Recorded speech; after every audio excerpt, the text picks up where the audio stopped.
Le valet du Sterling avait tout vu en 15 ans de service, mais la vision d'une femme sanglotant contre une Bentley argentée dans le parking réservé aux cadres était suffisamment inhabituelle pour justifier un appel discret à la sécurité.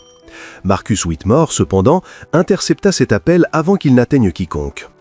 Il se dirigeait précisément vers cette Bentley, l'esprit encore occupé par les documents d'acquisition qu'il venait de signer lorsqu'il l'aperçut. Une silhouette affalée contre la portière côté conducteur, les épaules secouées de larmes venues d'un endroit profond et brisé. Il aurait dû être agacé. Marcus Whitmore ne gérait pas les complications, et une inconnue qui utilisait son véhicule à 600 000 $ comme mouchoir géant en était clairement une. Pourtant, quelque chose dans sa posture, dans le silence désespéré de son chagrin, le fit s'arrêter. Elle portait une simple robe noire qui avait connu des jours meilleurs, et ses cheveux bruns s'étaient échappés de ce qui avait dû être un chignon soigneux. Dans sa main, elle serrait un téléphone comme s'il était à la fois sa bouée de sauvetage et son bourreau. « Excusez-moi » dit Marcus d'une voix plus douce qu'il ne l'aurait voulu. « C'est ma voiture. » La femme releva brusquement la tête et Marcus plongea dans les yeux noisettes les plus rougis et les plus dévastés qu'il ait jamais vus. Elle était plus jeune qu'il ne l'avait d'abord cru, début trentaine peut-être, avec ce genre de visage qui aurait été saisissant s'il n'avait pas été actuellement marbré et gonflé par les larmes. Une lueur de reconnaissance traversa son regard, pas envers lui personnellement, mais envers ce que sa présence signifiait. Elle empiétait sur une propriété privée, et elle le savait. « Oh mon Dieu, je suis tellement désolée !» bafouilla-t-elle en se détachant de la Bentley comme si elle s'était brûlée. Elle essuya frénétiquement son visage, étalant du mascara sur ses joues. « Je ne voulais pas, j'avais juste besoin d'une minute, et cet étage était désert, et je pensais... » Sa voix se brisa à nouveau, et de nouvelles larmes coulèrent malgré ses efforts évidents pour les retenir. Marcus s'apprêtait à la congédier d'un signe de tête et à poursuivre son chemin. Il avait une réservation au Michelangelo Saint-Laurent dans 40 minutes, un rendez-vous arrangé par sa sœur avec une conservatrice de musée qui partageait soi-disant son goût pour l'art impressionniste. C'était la dernière chose dont il avait envie après une journée de 14 heures.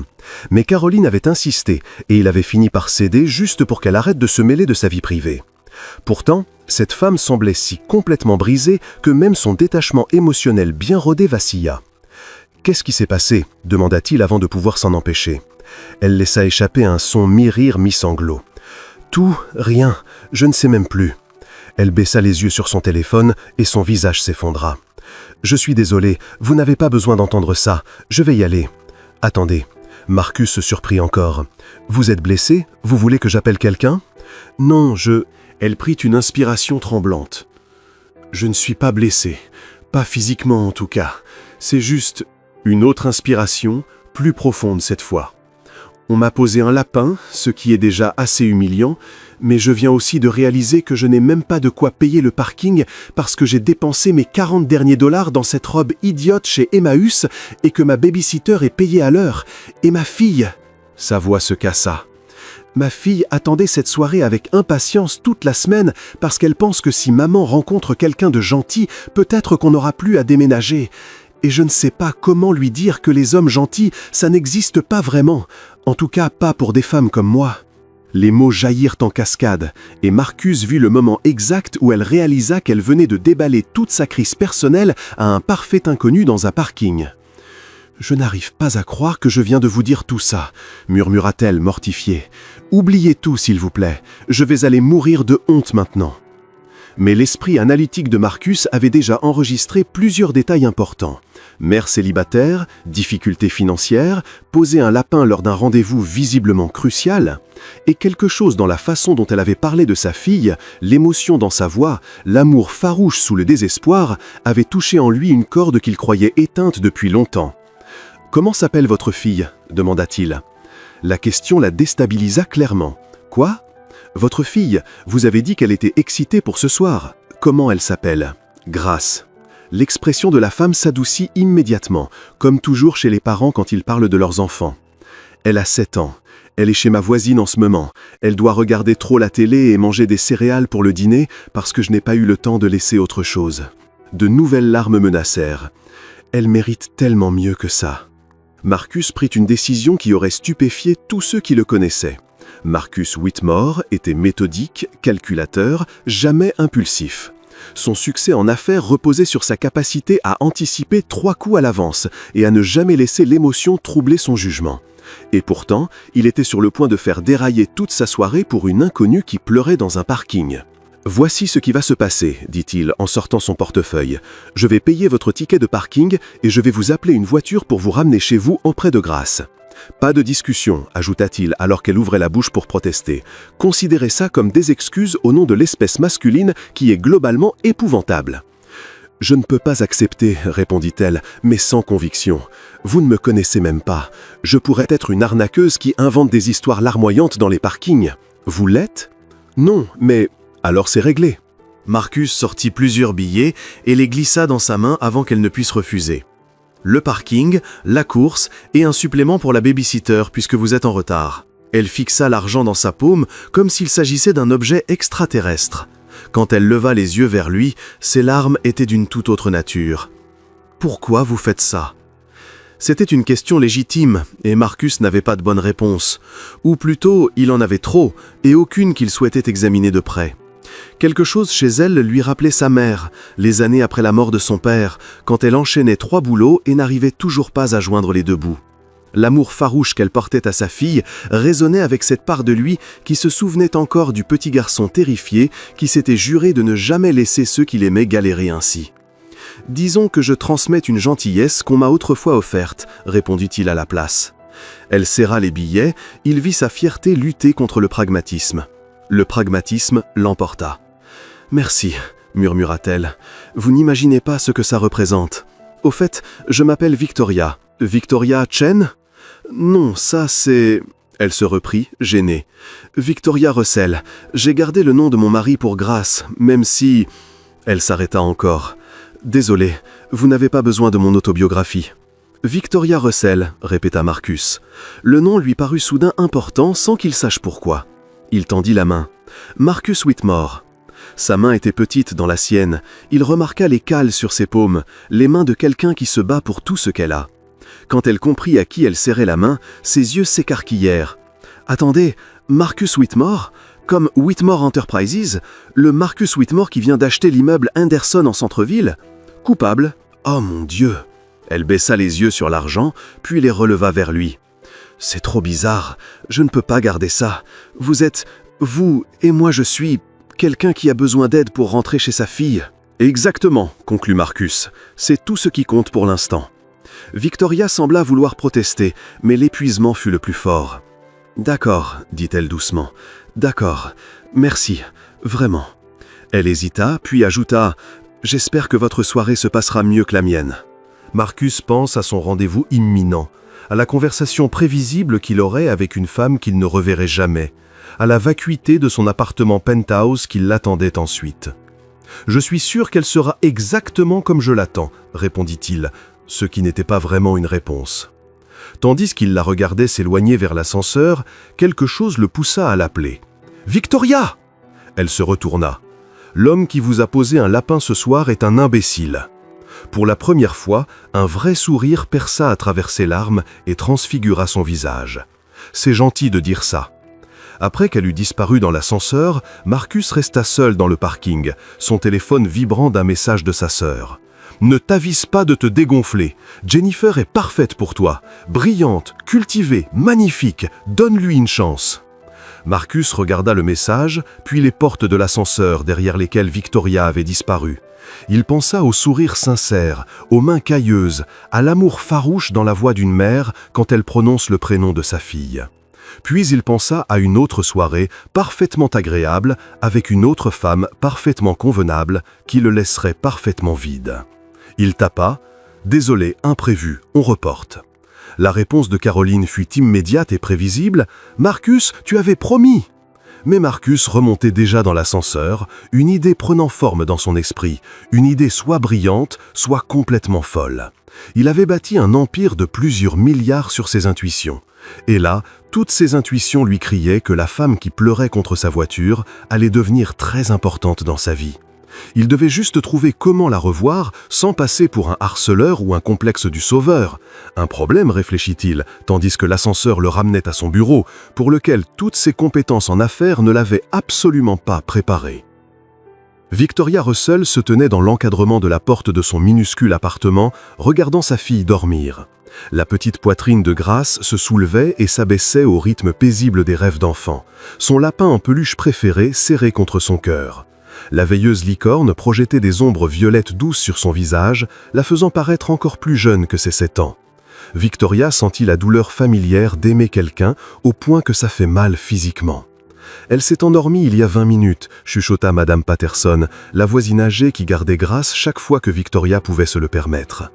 Elle n'arrêtait pas de prince charmant, Madame Patterson, juste une grenouille de plus. Oh, ma chérie, je suis désolée. Ne le soyez pas, j'ai l'habitude. Victoria tendit l'argent que Marcus lui avait donné, ne gardant que le strict nécessaire pour les courses. Madame Patterson tenta de refuser la somme généreuse, mais Victoria insista. La vieille dame vivait avec sa retraite et méritait chaque centime. Une fois Madame Patterson partie, Victoria s'effondra sur son canapé d'occasion et se permit enfin de repenser à ce qui s'était passé dans le parking. Marcus Whitmore, le Marcus Whitmore. Elle avait vu sa photo dans la rubrique économique du journal la semaine précédente. Quelque chose à propos de l'expansion de son entreprise dans les énergies renouvelables. Même en noir et blanc, il dégageait une présence impressionnante. Mâchoire volontaire, regard intense, cette assurance de ceux qui n'ont jamais eu à douter de leur place dans le monde. Et elle avait pleuré comme une madeleine sur sa voiture, telle une demoiselle en détresse sortie d'un mauvais roman à l'eau de rose. Victoria gémit et se cacha le visage dans les mains. L'humiliation était presque pire que d'avoir été posée par Trevor, le comptable de l'application de rencontre, qui avait pourtant l'air sympa par message.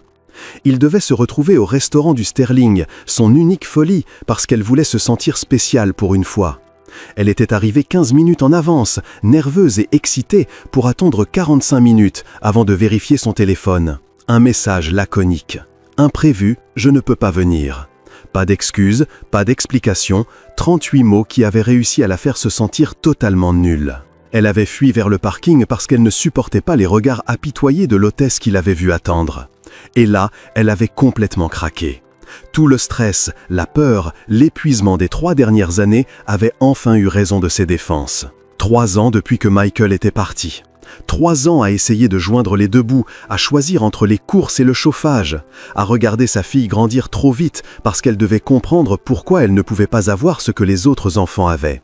Et puis, Marcus Whitmore était apparu comme sorti d'un rêve fiévreux. Et au lieu d'appeler la sécurité ou de la traiter comme l'épave qu'elle était, il lui avait offert plus de gentillesse qu'elle n'en avait reçu depuis des mois. Victoria sortit son téléphone et tapa son nom sur Google, ce qu'elle aurait probablement dû faire avant d'accepter de l'argent d'un inconnu. Les résultats étaient impressionnants. Marcus Whitmore, 38 ans, PDG de Whitmore Enterprises, fortune estimée à 3,2 milliards de dollars, célibataire, philanthrope. Réputé pour ses tactiques impitoyables en affaires et son refus catégorique de parler de sa vie privée. Photo de lui en smoking à des galas de charité, toujours seul ou avec sa sœur, jamais accompagné. Elle cliqua sur une interview récente de Forbes. Le journaliste lui avait demandé son statut sentimental. Réponse laconique: « Je suis mariée à mon travail, c'est une épouse exigeante. » Victoria referma son téléphone, se sentant ridicule. Les hommes comme Marcus Whitmore n'aident pas au hasard des mères célibataires dans les parkings par pure bonté d'âme. Il avait probablement eu pitié d'elle, comme on a pitié d'un SDF croisé dans la rue. Une impulsion charitable passagère qu'il aurait oublié le lendemain. Elle devait l'oublier elle aussi. Oublier ses yeux bienveillants, sa voix douce, la façon dont il avait demandé des nouvelles de Grace, comme si sa fille comptait vraiment pour un inconnu. Elle avait des soucis plus urgents, l'avis d'expulsion de son propriétaire, 60 jours pour partir, car l'immeuble allait être transformé en copropriété. Son salaire d'aide-soignante à domicile, qui couvrait à peine les dépenses même avec les heures supplémentaires. Les questions de plus en plus fréquentes de Grace sur pourquoi elle déménageait tout le temps, pourquoi elle ne pouvait pas avoir un chien, pourquoi les autres enfants avaient un papa qui venait au spectacle de l'école et pas elle. Victoria était si perdue dans ses pensées en spirale qu'elle manqua presque le léger coup frappé à sa porte. Elle jeta un œil à l'horloge, presque 22 heures. Madame Patterson avait dû oublier quelque chose, pensa Victoria. Mais quand elle ouvrit la porte, Marcus Whitmore se tenait dans son couloir, l'air totalement déplacé dans son costume hors de prix, au milieu du papier peint qui se décollait et des néons clignotants. Le cerveau de Victoria court-circuita. « Quoi ? Comment? Pourquoi vous êtes là? Je vous dois des excuses, dit Marcus. Et il avait vraiment l'air mal à l'aise, ce qui, curieusement, le rendait plus humain. J'ai réalisé après votre départ que je vous avais essentiellement jeté de l'argent à la figure et renvoyé comme si vous étiez un problème à résoudre. C'était condescendant, et je suis désolé. Vous m'avez suivi jusqu'ici pour vous excuser d'avoir été gentil avec moi? Victoria ne parvint pas à masquer l'incrédulité dans sa voix. Dit comme ça fait franchement flippant. Marcus passa une main dans ses cheveux, ruinant le coiffage impeccable. Je vous promets que je ne suis pas un stalker. C'est juste que votre ticket de parking avait votre plaque d'immatriculation. J'ai des moyens et il s'arrêta net. Ça n'arrange rien, hein? Malgré tout, Victoria sentit un rire monter. Vous avez utilisé vos ressources de milliardaire pour retrouver la femme qui pleurait dans le parking afin de vous excuser de l'avoir aidée. C'est soit la chose la plus adorable, soit la plus bizarre qu'on ait jamais faite pour moi. Probablement les deux, admit Marcus. Un sourire tira sur ses lèvres et Victoria remarqua à quel point ça changeait tout son visage. Il paraissait plus jeune, moins intimidant. Écoutez, la vérité, c'est que j'ai annulé mes plans de ce soir et que je n'ai pas arrêté de penser à ce que vous avez dit, que votre fille croit que si vous trouviez quelqu'un de bien, tous vos problèmes seraient résolus. Il marqua une pause, choisissant ses mots avec soin. Et j'ai pensé qu'on pourrait peut-être s'aider mutuellement. S'aider mutuellement? Victoria répéta lentement. Je ne vois pas très bien en quoi un PDG milliardaire pourrait avoir besoin de mon aide. Ma sœur est déterminée à me marier, expliqua Marcus. Elle m'organise des blind dates avec ce qu'elle appelle des femmes convenables. Et je cède parce que je ne supporte plus toute cette mise en scène. Pendant ce temps, vous avez besoin que quelqu'un prouve à votre fille que les hommes gentils existent. Donc, je vous propose un marché. Victoria croisa les bras, soudain méfiante. Quel genre de marché? Laissez-moi vous inviter à dîner. Un vrai rendez-vous, pas avec un type qui vous pose un lapin. Vous rentrez chez vous, vous racontez votre soirée à Grasse, et moi, je peux dire à ma sœur que je suis réellement sorti avec quelqu'un, et je gagne du temps avant qu'elle ne m'en recolle un autre. C'est la proposition romantique la plus transactionnelle que j'ai jamais entendue, répondit Victoria. Mais elle était malgré elle intriguée. Je préfère parler d'accord gagnant-gagnant, répliqua Marcus. Aucune attente, aucune pression, juste deux personnes qui dînent ensemble et peut-être tiennent une conversation décente. Victoria l'observa, essayant de deviner ce qu'il cachait. Les hommes comme Marcus Whitmore ne faisaient jamais rien sans raison, et elle sentait qu'il y avait quelque chose qu'il ne disait pas. Mais elle était aussi fatiguée de se méfier de chaque geste gentil, de toujours imaginer le pire. « Pourquoi moi ?» demanda-t-elle enfin. « Vous pourriez avoir n'importe quelle femme. Pourquoi courir après la catastrophe ambulante du parking ?» Marcus resta silencieux un instant. Quand il parla, sa voix était plus douce. « Vous m'avez rappelé qu'il y a des enjeux réels dans la vie des gens, des problèmes qu'on ne résout pas en réunion de conseil d'administration ou par une acquisition. Et quand vous avez parlé de votre fille... » Il s'interrompit. « Ma mère m'a élevé seule après la mort de mon père. Je l'ai vue se battre, se sacrifier, m'aimer farouchement malgré tout. Je sais ce que vous faites pour Grace, même si elle est encore trop petite pour le comprendre, et je respecte ça. » Les mots la touchèrent plus fort qu'elle ne l'aurait cru. Elle était tellement concentrée sur ses échecs qu'elle avait oublié de voir sa propre force. Un homme qui avait bâti un empire lui disait qu'il la respectait. « Je n'ai pas besoin de charité, » dit-elle, mais plus doucement. « Je ne vous propose pas de charité. Je vous propose un dîner avec quelqu'un qui ne vous posera pas de lapin. » Sauf si la barre est vraiment très basse. Victoria se surprit à rire. Présenté comme ça, comment refuser? C'est un oui? Elle aurait dû dire non. Toutes les parties rationnelles de son cerveau hurlaient que c'était une mauvaise idée, qu'elle se préparait une nouvelle déception, que les hommes comme Marcus Whitmore vivaient dans une autre galaxie et qu'elle se berçait d'illusions. Mais le visage de Grace apparut dans son esprit, plein d'espoir, de confiance, persuadé que les belles choses pouvaient arriver. Et Victoria se rendit compte qu'elle avait besoin d'y croire aussi, ne serait-ce que pour une soirée. « Samedi soir, dit-elle, mais dans un endroit normal, pas un de ces restaurants où il n'y a pas de prix sur la carte et on partage l'addition. Hors de question, Victoria, je suis vieux jeu sur certains points. Faites-moi plaisir. » Elle plissa les yeux. « Tous les milliardaires sont aussi têtus ? Seulement ceux qui réussissent. » Son sourire était désormais franc, chaleureux, avec une pointe de malice. « Je passe vous chercher à 19h. » Faites 19h30. Grace se couche à 19h et il faut que je sois sûr qu'elle dort avant de partir. 19h30, parfait. Marcus sortit son téléphone. Il me faut votre numéro, vous savez, pour confirmer notre rencard, qui n'en est pas vraiment un. Victoria lui dicta son numéro, encore à moitié convaincue qu'elle rêvait. Alors qu'il se retournait pour partir, elle le rappela. « Marcus, merci pour ce soir, pour tout. » Il se retourna, et quelque chose dans son regard fit rater un battement à son cœur. « Merci à vous d'avoir dit oui, Victoria. J'ai le sentiment que samedi soir va être bien plus intéressant que n'importe quel blind date que ma sœur aurait pu m'arranger. » Après son départ, Victoria s'appuya contre la porte fermée, essayant d'assimiler ce qui venait de se passer.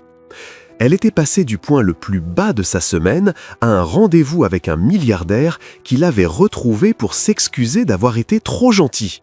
C'était absurde, c'était improbable, c'était exactement le genre de conte de fées dont Grace raffolait. Elle s'éloigna de la porte et retourna dans la chambre de sa fille. Grace s'était retournée, son lapin abandonné sur l'oreiller à côté d'elle. Victoria écarta une mèche de son front et murmura « Peut-être que maman a quand même rencontré quelqu'un de gentil, ma puce. On verra. » En se glissant dans son propre lit, son téléphone vibra. Message d'un numéro inconnu. « Dormez bien, Victoria, et ne vous inquiétez pas, je serai à l'heure samedi, promis. » Elle enregistra le numéro sous Marcus et répondit « Vous avez intérêt, Grace ne tolère pas les retardataires. » La réponse arriva immédiatement. « Je ne rêverais pas de décevoir Grace, ni sa mère. » Victoria s'endormit avec un sourire aux lèvres. Ça ne lui était pas arrivé depuis plus longtemps qu'elle ne voulait l'admettre. Au fond de sa tête, une petite voix chuchotait que tout ça était trop beau pour être vrai, qu'elle se préparait un chagrin d'amour. Mais pour une fois, elle décida de faire taire cette voix et de se laisser espérer. La semaine s'écoula avec une lenteur exaspérante. Victoria se jeta à corps perdu dans le travail, s'occupant de ses patients âgés avec le même dévouement qu'à l'accoutumée. Mais son esprit dérivait sans cesse vers samedi soir. Elle se surprenait à vérifier son téléphone toutes les 5 minutes, s'attendant à moitié à ce que Marcus annule, qu'il réalise qu'il avait fait une erreur en s'embarquant avec quelqu'un si loin en dessous de son niveau social. Pourtant, chaque soir, un texto arrivait. Rien de sophistiqué, juste de petits messages qui paraissaient étonnamment naturels. « Comment s'est passée votre journée ? Grace va bien ? Toujours OK pour samedi ?» Parfois, il partageait des détails de la sienne, plaintes sur des réunions interminables ou les nouvelles tentatives d'entremise de sa sœur. Victoria se surprit à attendre ces messages bien plus qu'elle ne voulait l'avouer. Jeudi soir, la panique s'installa. Elle n'avait qu'une seule robe potable pour un rencard, celle achetée d'occasion qu'elle portait quand Trevor lui avait posé un lapin. La remettre lui semblait être un porte-malheur, mais elle n'avait pas les moyens de s'en offrir une autre. Elle fixait son placard pathétique quand son téléphone sonna. « J'ai besoin de votre taille de robe », lança Marcus sans préambule. « Pardon ? Taille de robe et pointure, ne discutez pas, Victoria. » Je n'allais pas discuter, j'allais demander pourquoi mon faux rencard milliardaire a besoin de mes mesures. Du tout flippant, hein ? Elle l'entendit rire. Mon assistante est très douée pour faire du shopping. Et je me suis souvenu que vous aviez dépensé vos 40 derniers dollars pour la robe de l'autre soir. Considérez ça comme faisant partie du marché. Il vous faut une tenue adaptée à l'endroit où je vous emmène. Marcus, je vous ai dit, un endroit normal. C'est normal pour moi. Faites-moi confiance, d'accord ? Taille ? Victoria soupira, sachant qu'elle livrait une bataille perdue d'avance. 38, et 38 en chaussures. Mais Marcus, vous n'êtes vraiment pas obligé. Trop tard, message déjà envoyé à mon assistante, elle fera livrer demain. Il marqua une pause. Et Victoria, arrêtez de vous inquiéter pour ce que vous pouvez ou ne pouvez pas vous permettre. Pour une soirée, laissez-vous simplement profiter. Après qu'il eut raccroché, Victoria s'assit sur son lit, les émotions en vrac. Une partie d'elle s'insurgeait contre son côté autoritaire, contre cette façon qu'il avait de penser que l'argent résolvait tout. Mais une autre partie, celle qui était épuisée de toujours devoir se battre, de toujours devoir être forte, avait envie de laisser quelqu'un d'autre prendre les choses en main pour une fois. Le lendemain, une livraison arriva. Pas une robe, mais 3, chacune plus belle que la précédente. Une vert émeraude profond qui faisait ressortir ses yeux, une autre bleu marine intemporelle et une troisième rose poudrée qui semblait tout droit sortie d'un film. Des chaussures assorties de créateurs dont elle n'avait vu le nom que dans les magazines. Une carte écrite d'une élégante écriture manuscrite. Choisissez celle dans laquelle vous vous sentez la plus belle. Vous le méritez. Victoria les essaya toutes. Quand Grace rentra de l'école, les yeux de sa fille devinrent immenses. « Maman, on dirait une princesse !» souffla-t-elle en voyant Victoria tourner sur elle-même dans la robe verte. « C'est pour ton rencard de demain ?»« Oui, ma chérie, l'homme gentil dont je t'ai parlé a fait envoyer tout ça. » Le visage de Grace s'illumina d'une joie pure, comme seuls les enfants en sont capables. « Il t'a envoyé 3 robes! C'est trop romantique, comme dans les films !» Elle attrapa les mains de sa mère. « Maman, est-ce qu'il va devenir mon nouveau papa ?» Le cœur de Victoria se serra. « Oh, ma puce, ce n'est qu'un dîner, on se connaît à peine. Mais il est gentil, hein? Tu as dit qu'il était vraiment gentil. » Il est gentil, mais être gentil, ça ne veut pas toujours dire pour toujours. Grace prit un air grave, bien trop sérieux pour ses 7 ans. « C'est à cause de ce que papa a fait? C'est pour ça que tu ne crois plus au « pour toujours ». La question transperça Victoria comme une lame. Comment sa fille de 7 ans pouvait-elle comprendre autant de choses? « Mon cœur, ce que ton père a fait n'a rien à voir là-dedans. Je veux juste que tu saches que parfois, même quand on le souhaite très fort, les choses ne se passent pas comme prévu. » « Mais parfois si, ça marche !» insista Grace. « Mad Patterson dit qu'il faut d'abord y croire pour que les belles choses arrivent. Alors moi, je vais y croire très très fort pour que cet homme gentil te fasse de nouveaux sourires comme avant. » Victoria attira sa fille dans une étreinte serrée, retenant ses larmes. « Quand est-ce que tu es devenue aussi sage ? J'ai 7 ans maintenant, maman, c'est presque grande. » Le samedi soir arriva trop vite et pas assez vite à la fois. Victoria avait choisi la robe verte. Elle lui donnait une assurance et une élégance qu'elle n'avait plus ressenties depuis des années. Elle avait dompté ses cheveux en vagues souples et s'était maquillée d'une main qui ne tremblait presque plus. Dans le miroir, elle avait presque du mal à se reconnaître. Grace avait suivi toute la préparation avec une attention fascinée, commentant les choix de rouge à lèvres et exigeant que sa mère porte les petites boucles d'oreilles en argent qui avaient appartenu à son arrière-grand-mère. Quand la sonnette retentit à 19h30 précise, Grace vibra littéralement d'excitation. « J'y vais !» cria-t-elle en filant vers la porte avant que Victoria ne puisse l'arrêter. Le cœur de Victoria cognait à tout rompre tandis qu'elle entendait la voix de sa fille. « C'est vous l'homme gentil qui emmène ma maman en rendez-vous ?»« C'est bien moi, » répondit Marcus, chaleureux et amusé. « Tu dois être Grace, ta maman m'a beaucoup parlé de toi. » « Elle m'a parlé de vous aussi, elle a dit que vous l'aviez aidée quand elle était triste, et ça fait de vous un héros comme dans mes livres. » Victoria déboula, mortifiée. « Grace, ma chérie, laisse entrer Monsieur Whitmore !» Mais quand elle posa les yeux sur Marcus, son souffle se bloqua. Il portait un pantalon sombre et un pull anthracite qui le rendait à la fois décontracté et terriblement séduisant. Dans une main, un bouquet de fleurs, dans l'autre, un paquet cadeau. Quand leurs regards se croisèrent, son expression changea et la fit fondre de l'intérieur. « Tu es sublime, » dit-il doucement. « Toi non plus tu n'es pas mal, » réussit-elle à répondre, ignorant comme elle le pouvait les battements fous de son cœur. Marcus reporta son attention sur Grace et s'accroupit à sa hauteur. « Ça, c'est pour ta maman, » dit-il en tendant le bouquet à Victoria. « Et ça, c'est pour toi. » Il offrit le paquet à Grace. Celle-ci interrogea sa mère du regard et, d'un hochement de tête, Victoria l'autorisa à déballer. À l'intérieur, une magnifique édition reliée cuir de contes de fées avec des illustrations somptueuses sur chaque page. Les yeux de Grace devinrent immenses. « C'est le plus beau livre que j'ai jamais vu !» souffla-t-elle, pleine de révérence. « Ta maman m'a dit que tu adorais les histoires » expliqua Marcus. « Je me suis dit que cette collection te plairait. Il y a les grands classiques, mais aussi quelques-uns que tu ne connais peut-être pas encore. » Victoria sentit sa gorge se nouer. C'était un cadeau tellement attentionné, qui prouvait qu'il avait réellement écouté quand elle parlait de sa fille. Pas un jouet hors de prix ou clinquant, mais quelque chose qui respectait qui était Grace. « Qu'est-ce qu'on dit, Grace ?» souffla Victoria. « Merci, monsieur, je vais en lire un tous les soirs avant de dormir. » Grace serra le livre contre son cœur, puis leva vers Marcus un regard d'une gravité surprenante. « Vous allez bien prendre soin de ma maman ce soir, hein, et la ramener à la maison en entier. »« Promis, » répondait Marcus solennellement, « ta maman est entre de très bonnes mains. » Madame Patterson arriva quelques minutes plus tard pour garder Grace. Après une série d'embrassades et de consignes, passée la meilleure soirée du monde, Victoria se retrouva enfin seule avec Marcus dans l'ascenseur.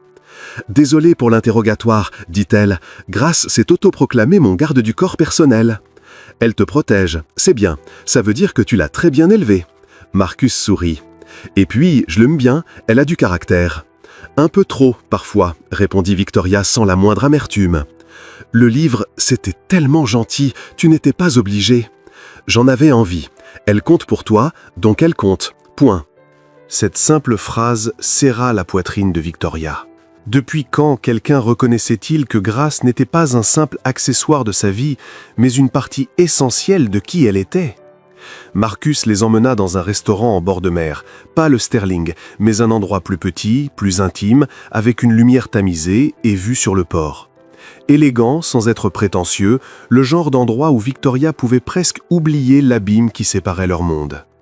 Pendant le dîner, ils parlèrent de tout et de rien. Marcus s'intéressa sincèrement à son travail, aux personnes âgées dont elle s'occupait. Il lui raconta son enfance pauvre à Queens, la détermination de sa mère à lui offrir des opportunités qu'elle n'avait jamais eues, la première entreprise qu'il avait montée avec 1000 $ économisés sur des chantiers.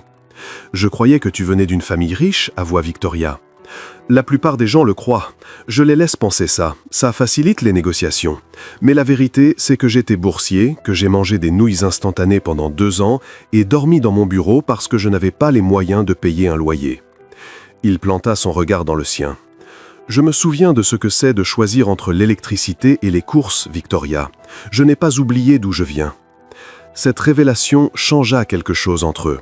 Il n'était pas seulement un milliardaire dans une tour d'ivoire, c'était quelqu'un qui s'était battu pour sortir d'une situation pas si différente de la sienne, quelqu'un qui comprenait la lutte et qui la faisait se sentir moins seul.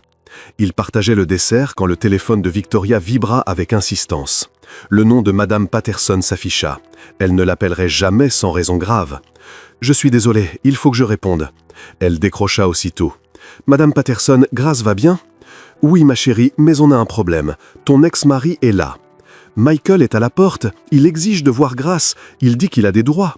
Je ne l'ai pas laissé entrer, mais il fait un scandale dans le couloir. J'ai peur que les voisins appellent la police. » Le monde de Victoria bascula. Michael, ici, après 3 ans de silence total, pas un appel, pas une pension, pas un signe qu'il avait une fille, il débarquait ce soir-là, entre tous. « J'arrive tout de suite. Ne le laissez surtout pas approcher d'elle. Je suis là dans 15 minutes. » Elle raccrocha et regarda Marcus, la voix tremblante. « Il faut que je rentre. Mon ex-mari a débarqué sans prévenir. Et Grace, je suis désolé, je sais que... Ne t'excuse pas. » Marcus faisait déjà signe pour l'addition. « On y va, je te ramène. » Dans la voiture, les mains de Victoria tremblaient, tandis qu'elle essayait d'appeler Michael. Messagerie directe, bien sûr. Michael ne communiquait que quand ça l'arrangeait, c'est-à-dire quand ça créait un maximum de chaos. « Parle-moi, » dit calmement Marcus en slalomant dans la circulation. « C'est quoi l'histoire avec ton ex ?» Il est parti il y a 3 ans. Il a trouvé plus jeune, plus riche, plus excitant. Il m'a dit qu'il n'était pas fait pour être père et a signé l'abandon de ses droits parentaux sans un regard en arrière. Je n'ai plus eu de nouvelles, Grace non plus, et là il réapparaît comme une fleur. La panique céda la place à la colère. Qu'est-ce qui lui donne le droit de revenir dans sa vie quand ça lui chante? Légalement, s'il a signé l'abandon de droit, je sais, légalement il n'a plus rien, mais ça ne l'empêche pas de débarquer, de l'embrouiller, de faire des promesses qu'il ne tiendra pas. C'est ça qu'il fait, Marcus, il détruit tout. La mâchoire de Marcus se crispa, une lueur dangereuse passa dans ses yeux. Pas ce soir. 13 minutes plus tard, ils arrivaient devant l'immeuble. Victoria entendait déjà la voix de Michael résonner dans la cage d'escalier avant même d'attendre son étage. Il s'engueulait avec Mme Patterson, ton agressif et plein de suffisance. « C'est ma fille, j'ai tous les droits de la voir. Vous n'avez pas le droit de m'empêcher de voir mon propre enfant vieille. » « Vous avez signé l'abandon de ses droits le jour où vous l'avez laissé tomber, » répliqua Mme Patterson avec une fougue que Victoria ne lui connaissait pas. Victoria tourna au coin du couloir, Marcus sur ses talons. « Michael !» Son ex pivota. Il n'avait presque pas changé. Même sourire charmeur, même coupe de cheveux hors de prix, même façon de la regarder comme si elle était une crotte sous sa chaussure. Son regard glissa sur Marcus et la colère laissa place au calcul. « Victoria, enfin, rappelle ton chien de garde que je vois ma fille. » « Elle n'est plus ta fille, » répondit Victoria glaciale. « Tu l'as très clairement fait comprendre il y a 3 ans. Qu'est-ce que tu fais là ?»« J'ai fait une erreur, d'accord? J'ai repensé à Grace, à ce que j'ai laissé tomber. Je veux reprendre ma place dans sa vie. » Le ton était rodé, répété. Victoria avait déjà entendu cette version du discours, toujours quand il voulait quelque chose. « Qu'est-ce que tu veux vraiment, Michael? Parce qu'on sait tous les deux que ce n'est pas Grace. » Christine m'a quitté. Elle a pris la moitié de tout. Je repars de zéro et je me suis dit que Grace méritait de connaître son père. Le masque craqua légèrement. Drôle de timing, lâcha Marcus, calme et froid. Michael le dévisagea. « Et toi, t'es qui, putain?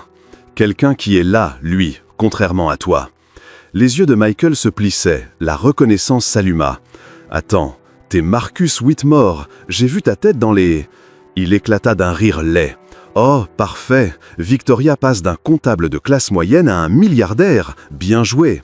Utiliser la gamine comme appât, ça marche à tous les coups, hein ?»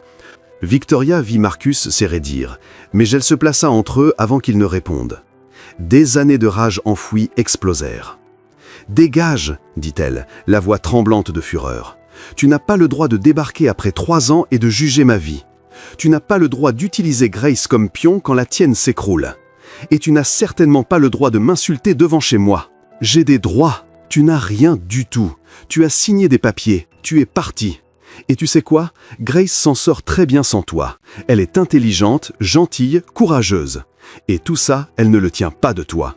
Alors prends tes regrets, tes manipulations et sors de nos vies. » Le visage de Michael vira au rouge brique. « Tu ne pourras pas m'empêcher de la voir éternellement. » « En fait, si, » répondit Marcus d'une voix polaire. « Et si vous continuez à la harceler ou tenter de voir Grace sans passer par les voies légales, je veillerai personnellement à ce que vous dépensiez jusqu'au dernier centime qu'il vous reste à vous battre contre une ordonnance de protection. On se comprend ?» Quelque chose dans le ton de Marcus perça la bravade de Michael. Il les regarda tour à tour, comprit qu'il avait perdu cette manche et leva les mains en fausse reddition. « Ok, gardez votre conte de fées. Mais quand il découvrira ce que tu es vraiment, une mère célibataire fauchée qui n'a rien à offrir, ne viens pas pleurer chez moi. » Il se dirigea vers l'escalier, lançant par-dessus son épaule « Grace mérite mieux que ça. » Quand il disparut, les jambes de Victoria flanchèrent. Marcus la rattrapa et l'aida à s'asseoir par terre dans le couloir. Ma Patterson tournait autour, inquiète. « Grace ?» réussit à articuler Victoria. « Endormie. Je l'ai gardée dans la chambre avec la télé, elle n'a rien entendu. » Le soulagement envahit Victoria, aussitôt suivi d'une vague d'humiliation. C'était censé être une soirée parfaite, et au lieu de ça, Marcus avait vu toute la laideur de sa vie. L'ex toxique, les galères d'argent, le chaos qui semblait la suivre partout. « Je suis tellement désolée, » murmura-t-elle. « Je ne voulais pas que tu... » « Arrête. » Marcus s'agenouilla près d'elle, lui releva doucement le menton pour qu'elle croise son regard. « Tu n'as absolument rien à t'excuser. Lui, oui. Et Victoria, ce qu'il a dit, que tu n'avais rien à offrir, il a tort. Tu élèves une fille extraordinaire. Tu travailles dur. Tu as plus de force dans ton petit doigt que lui dans tout son corps. Ne laisse pas son venin te faire douter de ça. » Victoria scruta son visage, guettant le moindre signe que ça avait tout changé, qu'il réalisait qu'elle venait avec trop de bagages. Mais elle ne vit que de la protection farouche et quelque chose de plus profond qui fit battre son cœur à 100 à l'heure. « Pourquoi tu es si bon avec moi? On se connaît à peine. Parce que te voir te battre pour ta fille me rappelle pourquoi j'ai bâti tout ça au départ, pour protéger ceux que j'aime de se sentir impuissants. Et parce que... » il chercha ses mots. « Parce que je ne me suis pas senti aussi vivant depuis des années, Victoria. Tu me donnes envie d'être l'homme que Grace croit que je suis. » L'aveu resta suspendu entre eux, lourd de tout ce qu'ils n'étaient pas encore prêts à nommer. Victoria prit soudain conscience de leur proximité, de la main de Marcus toujours posée sur sa joue, de l'intensité de son regard qui la faisait se sentir vue comme jamais. « Il faut que j'aille voir Grace, » dit-elle finalement sans bouger. « Oui », répondit-il, sans bouger non plus. Madame Patterson se racla bruyamment la gorge. « Je vais faire du thé. » Le charme se rompit. Marcus aida Victoria à se relever, sa main s'attardant une seconde de trop sur la sienne. « Je vais y aller, vous laisser reprendre vos esprits après cette soirée mouvementée. »« Marcus !» Elle le retint par le bras. « Merci pour tout. La robe, le livre, le dîner, et surtout d'avoir été là contre Michael. Je n'ai pas l'habitude qu'on soit dans mon camp. »« Habitue-toi, » répondit-il doucement, « parce que je ne vais nulle part, Victoria, sauf si tu me le demandes. » Après son départ, Victoria vérifia que Grace dormait toujours paisiblement, ignorant tout du drame, puis s'effondra sur son canapé. Son téléphone vibra. Dors bien. Et Victoria, la soirée n'est pas gâchée. Voir à quel point tu protèges ta fille farouchement ne fait que m'impressionner davantage. Elle fixa le message, le cœur en vrac. Ça devait être simple, un dîner pour se rendre service. Mais ce soir, quelque chose avait basculé. Quelque chose de dangereux, d'exaltant et terriblement réel. Un second message arriva. Même heure la semaine prochaine? Promis, moins de drama d'ex-mari. Victoria sourit malgré tout et tapa. C'est un vrai rencard cette fois. Le plus vrai possible, répondit-il, suivi de Fais de beaux rêves, Victoria Russell. Elle s'endormit cette nuit-là, le téléphone serré dans la main, à se demander si, peut-être, les contes de fées pouvaient arriver à des gens comme elle. Les 8 semaines qui suivirent ressemblèrent à un rêve dont Victoria s'attendait constamment à se réveiller. Marcus ne se contenta pas d'un seul dîner. Il fut présent, constant, fiable, s'installa dans leur vie avec une facilité qui aurait dû l'effrayer, mais qui semblait pourtant naturelle. Il vint voir la pièce de théâtre de l'école de Grace, assis à côté de Victoria dans le public, applaudissant plus fort que tout le monde quand Grace joua une fleur dansante. Il l'aida à déménager quand la date de transformation de l'immeuble arriva, utilisant ses relations pour lui trouver un appartement abordable dans un quartier sûr, avec de bonnes écoles. Il ne la fit jamais se sentir comme une œuvre de charité, présentant toujours les choses comme des services entre amis, des investissements dans les gens qui comptaient pour lui. Et quelque part, sans que ni l'un ni l'autre ne l'ait vraiment prévu, ils tombèrent amoureux. Victoria sut exactement à quel moment ça lui était arrivé à elle. Marcus les avait surprises avec une sortie à l'aquarium un samedi pluvieux. Grace avait collé son visage contre la vitre du bassin aux requins, commentant avec excitation les requins marteaux et les grands blancs, tandis que Marcus s'était accroupi à côté d'elle, répondant à ses questions sans fin avec la même patience qu'il devait déployer en salle de réunion. Quand Grace l'avait enlacé spontanément en le déclarant le meilleur grand copain du monde, Marcus avait regardé Victoria avec une émotion si brute qu'elle avait senti son cœur se rendre sans condition. Elle était amoureuse de Marcus Whitmore. Complètement, irrémédiablement, terrifiquement amoureuse. Mais elle ne le lui avait pas dit. Comment l'aurait-elle pu ? Malgré ces 2 derniers mois, malgré la façon dont il la regardait, malgré la manière prudente et naturelle dont il s'était intégré à leur vie, elle n'arrivait pas à chasser la peur que tout cela soit temporaire. Qu'un jour, il finirait par comprendre que Michael avait raison. Elle n'avait rien à offrir à un homme comme lui, à part des complications et des responsabilités qui ne le concernaient pas. Ce fut Caroline, la sœur de Marcus, qui finit par forcer les choses. Victoria avait rencontré Caroline 3 semaines plus tôt lors d'un gala de charité où Marcus l'avait invitée. Elle s'attendait à de la distance polie, voire à de l'hostilité de la part de la sœur qui tentait depuis des années de marier son frère à des femmes convenables. Au lieu de ça, Caroline l'avait prise à part au bout de 15 minutes pour lui dire « Dieu merci, enfin quelqu'un de vrai. Mon frère somnambulait dans sa vie depuis des années, et toi, tu l'as réveillé. » Et maintenant, Caroline l'appelait directement, ce qui n'augurait rien de bon. « Il faut qu'on parle », lança-t-elle sans préambule quand Victoria décrocha. « Tu peux venir prendre un café sans Marcus. » L'estomac de Victoria se noua. « Il est arrivé quelque chose? Marcus va bien? » « Physiquement, oui. Émotionnellement, c'est la catastrophe. Et c'est pour ça que je dois te parler.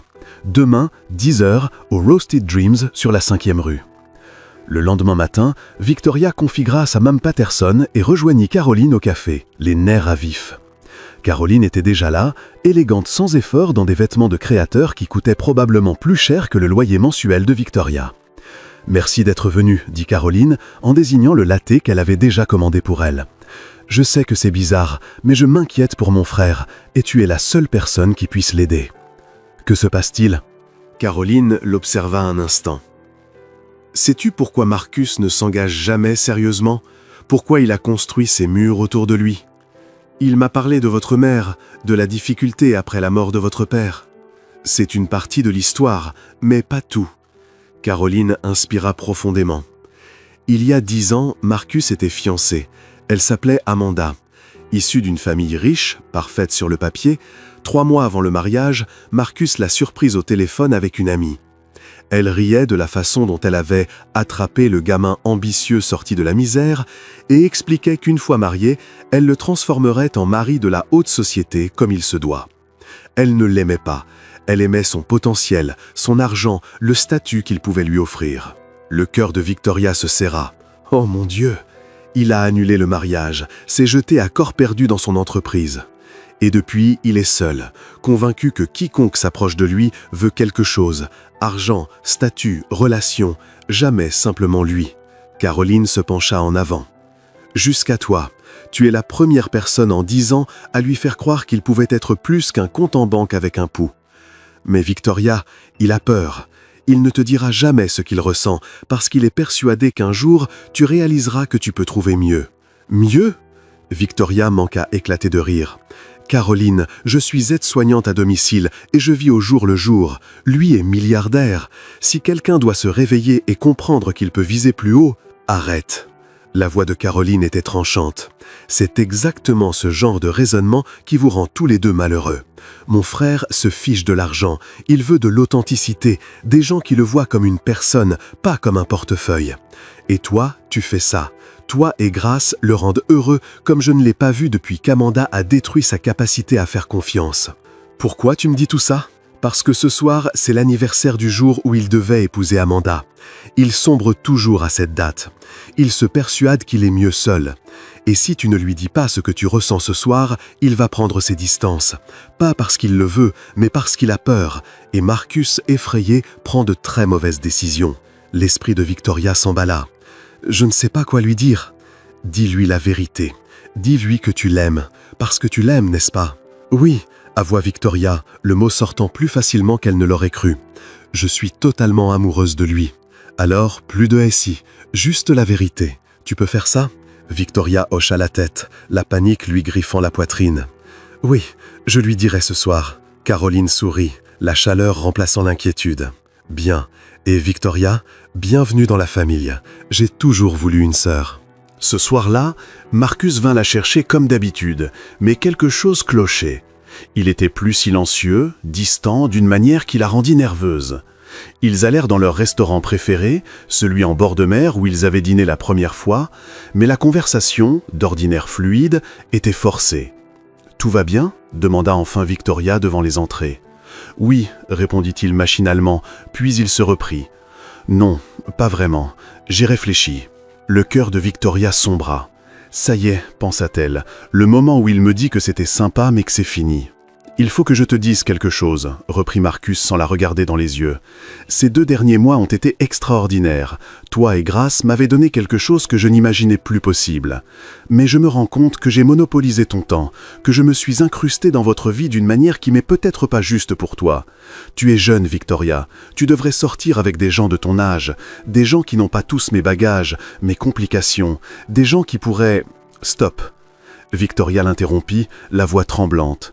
« Arrête, Marcus, tu veux savoir ce que je pense, moi ?» Il leva enfin les yeux vers elle, et la vulnérabilité qu'elle y lut faillit la briser. « Je pense que tu as peur, dit-elle doucement. Je pense que quelqu'un t'a fait très mal et que depuis tu te protèges. Et je pense qu'en ce moment, tu essaies de me repousser avant que je ne te quitte. Je me trompe ?» L'expression de Marcus vacilla. « Caroline t'a parlé. Elle m'a parlé d'Amanda, de ce qu'elle t'a fait. Et Marcus, je suis tellement désolé que tu aies vécu ça, mais je ne suis pas elle. » Victoria traversa la table pour prendre ses mains dans les siennes. « Je ne suis pas tombée amoureuse de ton argent, de ton statut ou de ce que tu peux m'offrir. Je suis tombée amoureux de l'homme qui m'a demandé le prénom de ma fille avant même de connaître le mien. De l'homme qui lit les histoires du soir avec des voix rigolotes, qui se souvient que Grace aime ses pancakes en forme de cœur. De l'homme qui me regarde comme si j'étais précieuse, même quand je suis épuisée et tachée de café après un double service. Victoria, je n'ai pas fini. » Elle serra ses mains plus fort. « Tu penses que je peux trouver mieux? Toi, tu es la meilleure chose qui me soit arrivée depuis des années. Pas parce que tu es riche, même si, je vais pas mentir, la sécurité financière c'est agréable, mais parce que tu me vois. Tu vois Grace, tu es là à chaque fois, quoi qu'il arrive. Et je t'aime pour ça. Je t'aime complètement, salement, follement. Et si tu me repousses parce que tu as peur, tu vas briser mon cœur et le tien. » Un long silence s'étira. Marcus fixait leurs mains jointes, la gorge nouée. « Dis quelque chose, » murmura Victoria, « s'il te plaît. » Quand il releva les yeux, il brillait de larmes contenues. « Je t'aime aussi, bon Dieu, Victoria, je suis amoureux de toi depuis cette nuit dans le parking, quand tu pleurais pour ta fille, que tu t'inquiétais pour ta babysitter et que tu arrivais encore à te soucier de ce que je pouvais penser de toi. J'ai eu peur de te le dire parce que je n'aurais pas supporté que tu sois avec moi juste pour ce que je peux offrir. Mais tu as raison. J'ai laissé la peur décider pour moi, et j'arrête. Il se leva d'un bond, l'attirant contre lui. Les autres clients jetèrent des regards curieux, mais Marcus s'en fichait. « Je ne veux pas sortir avec d'autres personnes, dit-il fermement. Je te veux toi, je veux Grace, je veux les matins bordéliques, les pièces de théâtre de l'école, les disputes pour savoir à qui le tour de faire la vaisselle. Je veux me réveiller à côté de toi et m'endormir en sachant que tu es là. Je veux être l'homme que Grace croit que je suis, et je veux passer le reste de ma vie à te prouver que c'est réel. » Victoria sentit les larmes couler sur ses joues. « Tu sais, je te demande l'éternité, Victoria, si tu veux bien de moi. Je sais que c'est rapide, qu'on devrait peut-être y aller doucement, mais j'ai déjà perdu assez de temps à faire semblant de ne pas ressentir ce que je ressens. Alors je te le demande, veux-tu tenter l'aventure avec moi, avec nous ?»« Oui, souffla Victoria, puis plus fort. Oui, absolument oui. » Marcus la serra dans ses bras et l'embrassa avec une passion qui fit disparaître le restaurant et tous les inconnus autour d'eux. Quand ils se séparèrent enfin, Victoria riait et pleurait en même temps. « Grace va devenir folle, dit-elle. Elle planifie notre mariage depuis notre deuxième rendez-vous. »« Sacrée gamine, sourit Marcus, plus jeune et plus heureux qu'elle ne l'avait jamais vu. Cela dit, je devrais sans doute lui demander sa permission avant de rendre ça officiel. » Ils quittèrent le restaurant main dans la main, trop excités pour finir leur dîner. Dans la voiture, Marcus parla d'avenir, installer Victoria et Grace dans son penthouse si elle le souhaitait, ouvrir un compte épargne-études pour Grace, toutes les façons dont il voulait faire partie de leur vie. Mais il posa aussi des questions, voulut savoir ce que Victoria désirait, elle, et fit bien comprendre que c'était un partenariat, pas un sauvetage. Quand ils arrivèrent chez elle, Grace était encore réveillée, en train de lire son livre de contes avec Madame Patterson, les yeux lourds de sommeil. Elle se redressa immédiatement en les voyant. « Vous souriez tous les deux très fort ?» observa-t-elle. « Il s'est passé un truc bien ?» Marcus s'accroupit à sa hauteur, soudain nerveux. « Grace, j'ai une question importante à te poser. Est-ce que ça te dérangerait si je passais beaucoup plus de temps avec toi et ta maman? Genre, tout le temps? Peut-être même vivre avec vous ?» Les yeux de Grace devinrent immenses. « Comme une vraie famille ?» « Exactement, comme une vraie famille. » Grace regarda Victoria, qui hocha la tête, les larmes aux yeux. Puis elle se jeta au cou de Marcus, ses petits bras serrés autour de lui. « Je savais que t'étais un héros, dit-elle contre son épaule. Et les héros, ils restent toujours jusqu'à la fin heureuse, hein ?»« Tout à fait, répondit Marcus, la voix rauque d'émotion. La plus belle des fins heureuses. » Par-dessus l'épaule de Grace, Marcus croisa le regard de Victoria. Aucun mot n'était nécessaire. C'était réel, c'était en train d'arriver. Il s'était trouvé de la façon la plus improbable qui soit, et contre toute attente, ça allait marcher. Plus tard, une fois Grace enfin endormie, son livre de contes serré contre elle, Victoria et Marcus s'installèrent sur le petit balcon avec vue sur les lumières de la ville. « J'ai l'impression de rêver, avoua Victoria, la tête contre l'épaule de Marcus, que je vais me réveiller et me retrouver dans ce parking en train de pleurer contre ta voiture. Si c'est un rêve, je ne veux pas me réveiller non plus. » Il déposa un baiser sur ses cheveux. « Remarque, je devrais remercier le type qui t'a posé ce lapin. Sans lui, même pas en rêve, frissonna Victoria. « D'accord. » Il resta silencieux un instant. « J'ai une question quand même. Tu as su quand, toi ? » « À l'aquarium, quand Grace t'a pris dans ses bras et que tu m'as regardé comme si on était ton univers entier. Et toi ? » « Dans le parking, répondit-il aussitôt, dès l'instant où tu as parlé de Grace et où j'ai entendu tout l'amour que tu avais pour elle. Je n'ai pas reconnu que c'était de l'amour sur le moment, mais avec le recul, c'est là que tu m'as volé mon cœur. » Victoria leva la tête pour l'embrasser, doux, tendre, plein de promesses. Quand ils se séparèrent, elle murmura « Grace a raison, tu sais, tu es un héros, mon héros. Je ne fais que ce que n'importe quelle personne décente ferait. » « Non, dit-elle fermement, ce que tu as fait, être là, rester, nous aimer, ce n'est pas ce que tout le monde fait. C'est rare, c'est précieux, et je vais passer chaque jour à te prouver à quel point je suis reconnaissante. Tu n'as pas à être reconnaissante, Victoria, tu n'as qu'à m'aimer. C'est la chose la plus facile du monde. » Ils restèrent là, dans un silence confortable, à regarder les lumières de la ville scintiller comme des étoiles. Quelque part dans l'appartement, Grace rêvait de contes de fées et de fins heureuses. Et pour la première fois depuis des années, Victoria y croyait aussi. Parce que parfois, les plus belles histoires d'amour commencent dans les endroits les plus inattendus. Parfois, un rencard annulé mène au destin. Et parfois, une femme qui pleure dans un parking et un milliardaire au cœur barricadé trouvent exactement ce qui leur manquait l'un chez l'autre. 6 mois plus tard, Marcus et Victoria se tenaient devant leurs amis et leur famille dans une cérémonie intime. Grace, demoiselle d'honneur, rayonnait dans sa robe de princesse en lançant des pétales de rose. Caroline pleura pendant toute la cérémonie. Mame Patterson, au premier rang, tamponnait ses yeux avec un mouchoir. Quand l'officiant demanda si quelqu'un s'opposait à cette union, la voix claire de Grace retentit. « Moi, je m'oppose, je veux dire quelque chose !» Tout le monde se tourna vers elle.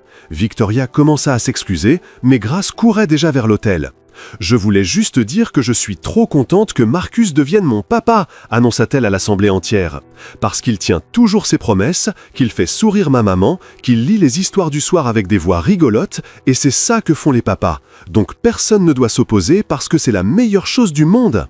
Il n'y eut pas un œil de sec dans l'assistance. Plus tard, alors qu'ils dansaient sous les guirlandes lumineuses, Marcus murmura à l'oreille de Victoria. « Meilleur blind date qui n'a jamais eu lieu. » Clairement le meilleur, rit-elle en se blottissant contre lui. « Même si techniquement tu as squatté mon mauvais rencard. »« Chanceux pour nous deux, répondit-il avant de l'embrasser, tandis que la musique montait et que leurs filles dansaient autour d'eux, déjà en train de planifier leur « ils vécurent heureux et eurent beaucoup d'enfants ». Parce que c'est ce qui arrive quand on accepte de croire aux secondes chances et à l'amour inattendu. On obtient son conte de fées, l'arme de Parkin comprise. Que pensez-vous de l'histoire? Partagez vos avis en commentaire. Sur une échelle de 0 à 10, quelle note donneriez-vous à cette histoire? N'oubliez pas de vous abonner et d'activer la cloche pour recevoir d'autres histoires qui réchauffent le cœur comme celle-ci. À la prochaine!